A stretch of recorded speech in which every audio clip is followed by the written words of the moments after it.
A contar de hoy y durante todas las noches en Tele 13 vamos a tener una pequeña sección que se incorpora a nuestro noticiario habitual.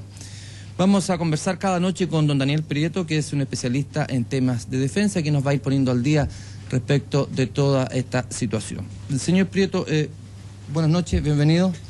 Naturalmente lo primero es saber cómo está la situación operacional hoy, luego de 5 días de intensa guerra. Bueno, cuando partió este conflicto, las informaciones de prensa internacionales daban 64 misiles Al-Hussein en manos de Irak. Resulta que ahora se ha confirmado que hay cientos de misiles Al-Hussein, que son el modelo Scud modificado por los ingenieros iraquíes. Hoy nuevamente 3 de estos misiles atacaron Tel Aviv y nosotros calculamos que la zona de donde nacieron estos lanzamientos están entre Ar-Ramadi y Bagdad, en la área central. No cerca de la frontera con Jordania, como se creía originalmente, sino que en esta zona donde hay más facilidades para esconder los misiles.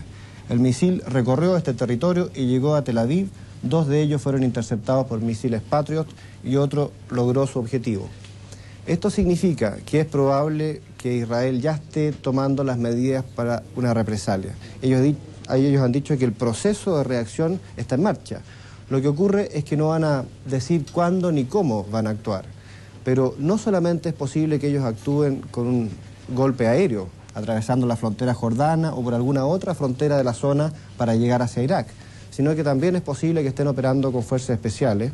Y lo más probable es que hayan varias patrullas de fuerzas especiales dentro de Irak, moviéndose de noche y escondiéndose de día, sobre todo porque además ellos tienen que crearle radiofaros a los aviones para orientarlos en su posición como puntos de referencia para orientarse en el ataque. ¿Por qué?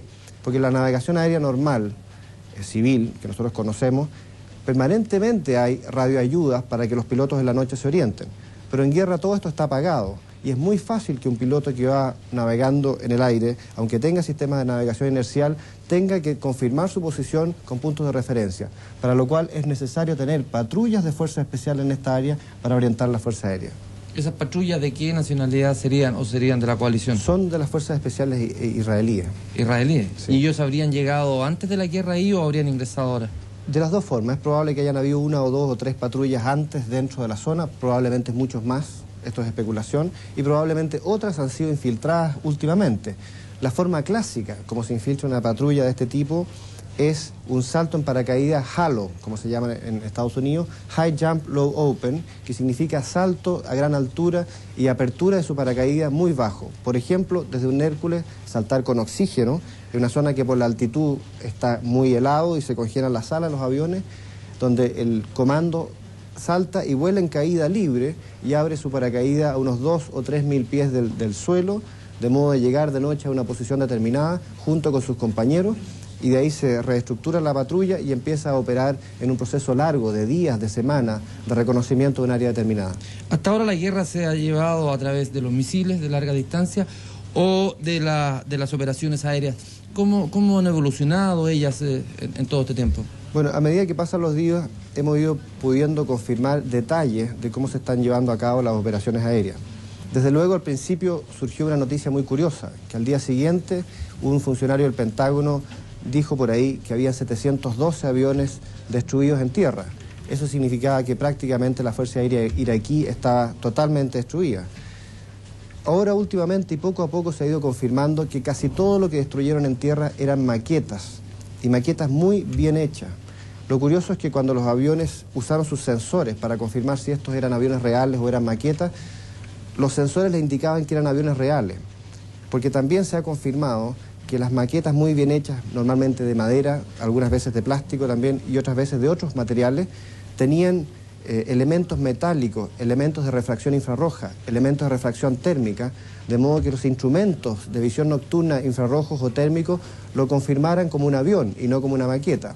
Por lo tanto, confirmado esto, los aviones se precipitaron a hacer el bombardeo de precisión sobre estos aviones que se veían en las pistas y aparentemente habían destruido la Fuerza Aérea iraquí. Ahora, la versión más realista del Pentágono es que solamente hay 17 aviones iraquíes confirmados y probablemente unos pocos más también dañados dentro de sus silos, dentro de sus búnkers. Y también se ha confirmado que casi todas las bases aéreas del sur están dejando de operar. Aunque probablemente muchos de estos aviones están bajo silo, y en la zona central se ha visto poca actividad, porque en los momentos en que ha habido actividad aérea, los aviones han terminado por ir a aterrizar en bases que hay en el norte. Y ahí ha surgido el dilema nuevamente de por qué en otra época los iraquíes construían tantos más búnkers que la cantidad de aviones que tenían en su base. Y la razón es porque ellos querían tener la oportunidad de cambiar de posición sus aviones y concentrar, por ejemplo, cientos de aviones del sur en bases del norte, donde ya hay otros aviones que están propiamente estacionados en el norte. Esto ha dado una movilidad increíble a la Fuerza Aérea que ha impedido la neutralización. Muchas gracias, señor Prieto. Mañana volvemos a encontrarnos en este mismo lugar.